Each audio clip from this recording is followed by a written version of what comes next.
ವಿಜಯಪುರ ಜಿಲ್ಲೆಯ ಟಿಕೋಟಾದ ಶಾರದಾಂಬಾ ಶಿಕ್ಷಣ ಸಂಸ್ಥೆಯ ಪರೀಕ್ಷಾ ಕೇಂದ್ರದಲ್ಲಿ ಪೊಲೀಸ್ ಕಾನ್ಸ್ಟೇಬಲ್ ನೇಮಕಾತಿ ಪರೀಕ್ಷೆ ವೇಳೆ ಪ್ರಶ್ನೆ ಪತ್ರಿಕೆ ಮತ್ತು ಒಎಂಆರ್ ಶೀಟ್ ವಿತರಣೆಯಲ್ಲಿ ಗೊಂದಲ ಉಂಟಾಗಿದೆ ಎಂದು ಅಭ್ಯರ್ಥಿಗಳು ಆರೋಪಿಸಿದ್ದಾರೆ.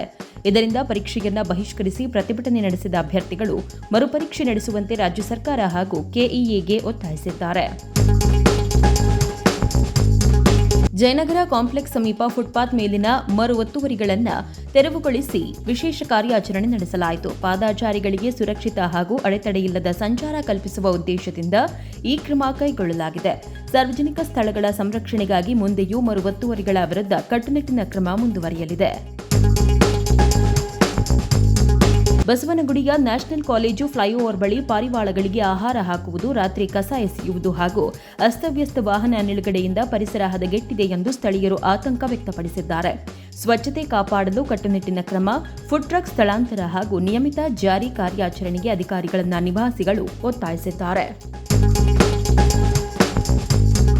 ಬಾಗಲಕೋಟೆ ಜಿಲ್ಲೆಯ ಇಳಕಲ್ ಮೂಲದ ಹಿರಿಯ ಕಾಂಗ್ರೆಸ್ ನಾಯಕ ಶಿವರಾಜ್ ಎಸ್ ತಂಗಡಗಿ ವಿದ್ಯಾರ್ಥಿ ರಾಜಕೀಯದಿಂದ ಆರಂಭಿಸಿ ಶಾಸಕರಾಗಿ ಹಾಗೂ ಹಲವು ಬಾರಿ ಸಚಿವರಾಗಿ ಸೇವೆ ಸಲ್ಲಿಸಿದ್ದಾರೆ. ಇದೀಗ ಮುಖ್ಯಮಂತ್ರಿ ಡಿಕೆ ಶಿವಕುಮಾರ್ ನೇತೃತ್ವದ ಸಂಪುಟದಲ್ಲಿ 4ನೇ ಬಾರಿ ಸಚಿವರಾಗಿ ಪ್ರಮಾಣ ವಚನ ಸ್ವೀಕರಿಸಲಿದ್ದಾರೆ. ಬೆಂಗಳೂರು ಕೋರಮಂಗಲದ ಎಸ್ಜಿ ಪಾಳ್ಯದ ಲೇಡೀಸ್ ಪಿಜಿಗೆ ಬೆಳಗಿನ ಜಾವ 3:30 ಸುಮಾರಿಗೆ ಅಪರಿಚಿತ ವ್ಯಕ್ತಿ ನುಗ್ಗಿ ಕೈಗೆ ಸಿಕ್ಕ ವಸ್ತುಗಳನ್ನು ಕಳವು ಮಾಡಿ ಪರಾರಿಯಾಗಿದ್ದಾನೆ. ತಲೆಗೆ ಕ್ಯಾಪ್, ಹೊರಡುವಾಗ ಹೆಲ್ಮೆಟ್ ಧರಿಸಿ ಗುರುತು ಸಿಗದಂತೆ ಎಸ್ಕೇಪ್ ಆಗಿದ್ದಾನೆ. ಕಳ್ಳನ ಚಲನವಲನ ಸಿಸಿಟಿವಿಗಳಲ್ಲಿ ಸೆರೆಯಾಗಿದೆ. ಹೈದರಾಬಾದ್ನ ಮಧುರಾನಗರ ವ್ಯಾಪ್ತಿಯ ಕಾರ್ಮಿಕ ನಗರದಲ್ಲಿ 17 ವರ್ಷದ ಅಪ್ರಾಪ್ತ ಬಾಲಕ ಚಾಲನೆ ಮಾಡುತ್ತಿದ್ದ ಕಾರು ನಿಯಂತ್ರಣ ತಪ್ಪಿ ರಸ್ತೆ ಬದಿಯಲ್ಲಿ ನಿಲ್ಲಿಸಿದ್ದ ಸುಮಾರು 7 ದ್ವಿಚಕ್ರ ವಾಹನಗಳಿಗೆ ಡಿಕ್ಕಿ ಹೊಡೆದಿದೆ. ದ್ವಿಚಕ್ರ ವಾಹನದಲ್ಲಿ ತೆರಳುತ್ತಿದ್ದ ಇಬ್ಬರು ಸಹೋದರರು ಗಂಭೀರವಾಗಿ ಗಾಯಗೊಂಡಿದ್ದು ಆಸ್ಪತ್ರೆಗೆ ದಾಖಲಿಸಲಾಗಿದೆ. ಘಟನೆ ಸಿಸಿಟಿವಿಯಲ್ಲಿ ಸೆರೆಯಾಗಿದೆ.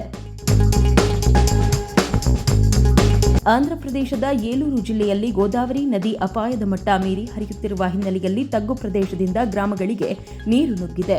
ಎನ್ಡಿಆರ್ಎಫ್ ಹಾಗೂ ಪೊಲೀಸರು ದೋಣಿಗಳ ಮೂಲಕ ನಿವಾಸಿಗಳನ್ನು ಸುರಕ್ಷಿತ ಸ್ಥಳಗಳಿಗೆ ಸ್ಥಳಾಂತರಿಸಿದ್ದಾರೆ. ಜಿಲ್ಲೆ ಎಸ್ಪಿ ಕೆ ಪ್ರತಾಪ್ ಶಿವಕಿಶೋರ್ ಪ್ರವಾಹ ಪೀಡಿತ ಪ್ರದೇಶಗಳಿಗೆ ಭೇಟಿ ನೀಡಿ ರಕ್ಷಣಾ ಕಾರ್ಯದ ಮೇಲ್ವಿಚಾರಣೆ ನಡೆಸಿದರು. ಗುರುಪೂರ್ಣಿಮೆಯಂದು ಹಿರಿಯ ಕಾಂಗ್ರೆಸ್ ನಾಯಕ ನಾನಾ ಪಟೋಲೆ ಅವರ ಪಾದಗಳನ್ನು ತೊಳೆಯುತ್ತಿರುವ ವಿಡಿಯೋ ವೈರಲ್ ಆಗಿ ಮಹಾರಾಷ್ಟ್ರ ರಾಜಕೀಯದಲ್ಲಿ ವಿವಾದ ಸೃಷ್ಟಿಸಿದೆ. ಬಿಜೆಪಿ ಟೀಕಿಸಿದರೆ, ಪಟೋಲೆ ಇದು ಕುಟುಂಬದ ಕಿರಿಯ ಸದಸ್ಯರು ಗೌರವ ಸೂಚಕವಾಗಿ ನಡೆಸಿದ ಆಚರಣೆ ಮಾತ್ರ, ತಾವು ಯಾರನ್ನು ಒತ್ತಾಯಿಸಿಲ್ಲ ಎಂದು ಸ್ಪಷ್ಟಪಡಿಸಿದ್ದಾರೆ.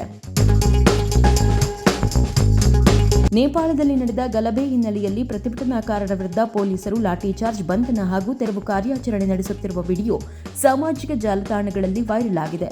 ಆದರೆ ಘಟನೆಯ ಕಾರಣ, ಭಾಗವಹಿಸಿದವರ ಗುರುತು ಮತ್ತು ಪೋಸ್ಟ್ನಲ್ಲಿ ಮಾಡಲಾದ ಆರೋಪಗಳು ಸ್ವತಂತ್ರವಾಗಿ ದೃಢಪಟ್ಟಿಲ್ಲ. ಇಂಪಾಲ್ನಲ್ಲಿ ಪೋಲೋ ಸಂಘಗಳು, ಕುದುರೆ ಮಾಲೀಕರು ಮತ್ತು ಅಶ್ವಪಾಲನಾ ಸಂಘಟನೆಗಳು 2025ರ ಸೆಪ್ಟೆಂಬರ್ನಿಂದ 2026ರ ಜನವರಿವರೆಗೆ 80ಕ್ಕೂ ಹೆಚ್ಚು ಮಣಿಪುರ ಕುದುರೆಗಳು ಕಳುವಾಗಿದ್ದು ಹತ್ಯೆಯಾಗಿವೆ ಎಂದು ಆರೋಪಿಸಿವೆ.